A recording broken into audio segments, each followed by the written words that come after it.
अस्सलाम वालेकुम viewers, welcome to my YouTube channel.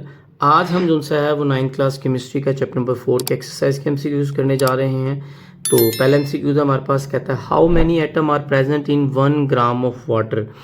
1 gram पानी में कितने एटम मौजूद होंगे, इन ऑप्शन में से हमने करेक्ट आंसर सेलेक्ट करना है। तो मैंने इस एमसीक्यूज का सोल्यूशन जो सा है वो किया हुआ है। तो ये हमारे पास इस एमसीक्यूज का सोल्यूशन है, ठीक है। हमने मोल्स निकालने होते हैं, इस चैप्टर में हमने पढ़ा है। तो मोल्स का फॉर्मूला क्या होता है, मैस ओवर मोलर मैस, ठीक है। 1 ग्राम जो वाटर दिया है उसका जो हमारे पास मैस है 1 ग्राम है, मोलर मैस 18 जो सा है वो ग्राम पर मोल हो गया।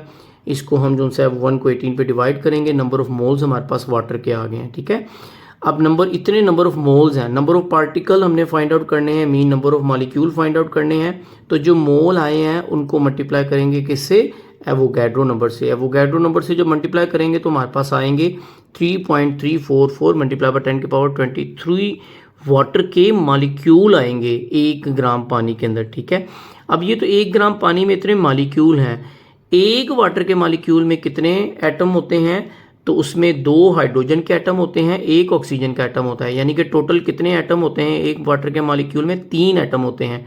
तो जो नंबर ऑफ मॉलिक्यूल हमारे पास आए हैं इनको 3 से मल्टीप्लाई करेंगे। तो 3 से मल्टीप्लाई करेंगे तो हमारे पास आंसर आएगा 1.002 मल्टीप्लाई बाय 10 के पावर 23 एटम। इट मीन्स के 1 ग्राम पानी में 1.02 मल्टीप्लाई बाय 10 के पावर 23 एटम जो से हैं वो होंगे। तो इसका करेक्ट आंसर हमारे पास ऑप्शन ए जो है वो करेक्ट आंसर है। सेकंड एमसीक्यूज हमारे पास कहता है which is the correct formula of calcium phosphate. Calcium phosphate का फार्मूला क्या है, ऑप्शन डी इसका करेक्ट आंसर है। ये सिर्फ याद करने वाला है हमारे पास। थर्ड एमसीक्यूज कहता है how many atomic mass unit AMU are there in 1 gram. 1 gram में कितने एटॉमिक मैस यूनिट होते हैं, वो इक्वल टू एवोगैड्रो नंबर होते हैं। 6.02 मल्टीप्लाई बाय 10 की पावर 23 AMU है। तो ऑप्शन जो है वो सी इसका करेक्ट आंसर है। फोर्थ एमसीक्यूज है स्ट्रक्चर फार्मूला ऑफ 2 हेक्सेन। ये हमारे पास 2 हेक्सेन का स्ट्रक्चर फार्मूला दिया हुआ है।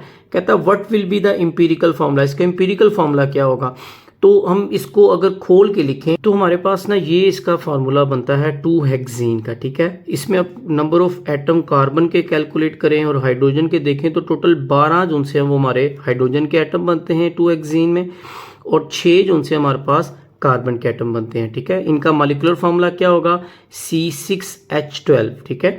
मॉलिक्यूलर फार्मूला ये हो गया। एम्पिरिकल फार्मूला निकालें तो सिंपलेस्ट होल नंबर रेशियो की क्या आएगी, वो हमारे पास आएगी CH2, ठीक है। तो ये हमारे पास इसका करेक्ट आंसर है, ऑप्शन डी इसका करेक्ट आंसर है। पांचवा एमसीक्यूज है, कहता है how many moles are there in 25 gram of H2SO4। 25 gram H2SO4 में कितने नंबर ऑफ मोल्स होंगे। तो ये हमने जो है ना वो एमसीक्यूज नंबर 5 का सोल्यूशन किया हुआ है कि हमारे पास मैस दिया हुआ है 25 ग्राम, ठीक है। मोलर मैस H2SO4 का कितना है वो ये सॉल्व हुआ है 98 ग्राम, ठीक है। अब नंबर ऑफ मोल्स कैसे निकालते हैं, पहले एमसीक्यूज में हमने देखा कि मैस और मोलर मैस। मैस हमारे पास कितना दिया हुआ है 25 ग्राम है, 25 ग्राम आ गया। मोलर मैस कितना दिया हुआ है 98 हमने निकाला है, 98 जो 7 में लिख दिया। तो वो उसमें हमारे नंबर ऑफ मोल्स कितने आए हैं 0.255। तो इसका ऑप्शन सी जो है वो करेक्ट आंसर हमारे पास होगा। 6 एमसीक्यूज है, कहता है a necklace has 6 gram of diamond in it, what are the number of carbon atom in it. एक नेकलेस हमारे पास, उसमें 6 ग्राम डायमंड लगा हुआ है। डायमंड भी कार्बन के एलोट्रॉपी फॉर्म है।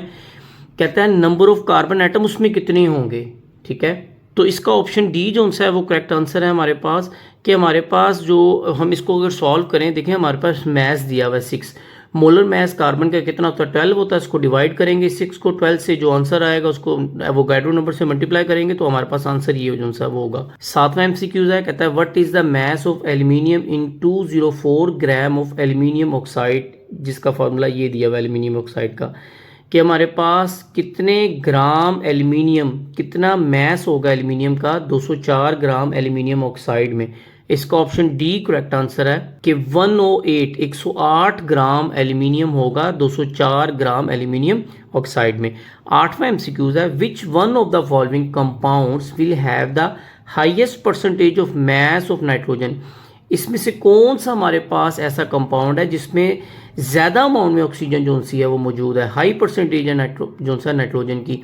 तो इसमें ऑप्शन बी इसका करेक्ट आंसर हमारे पास मौजूद है। 9वां एमसीक्यूज देखें, कहता है when 1 mole of each of the following compound is react with oxygen which will produce the maximum amount of carbon dioxide. ठीक है, कहता है कि ये जो अगर ये तमाम कंपाउंड को 1 मोल हर कंपाउंड को जब हम रिएक्ट कराएंगे ऑक्सीजन के साथ, इसमें से मैक्सिमम अमाउंट में कार्बन डाइऑक्साइड कौन रिलीज करेगा।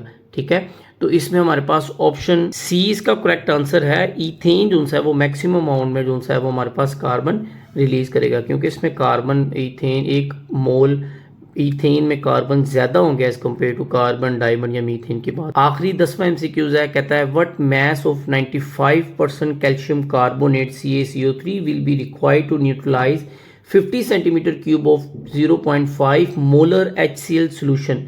तो इसका हमारे पास ऑप्शन सी करेक्ट आंसर है कि 1.32 ग्राम जो है वो हमारे पास ये 95% कैल्शियम कार्बोनेट रिक्वायर्ड होगी 50 centimetre cube of 0.5 molar HCl को न्यूट्रलाइज करने के लिए। तो ये हमारे पास आज के MCQ से।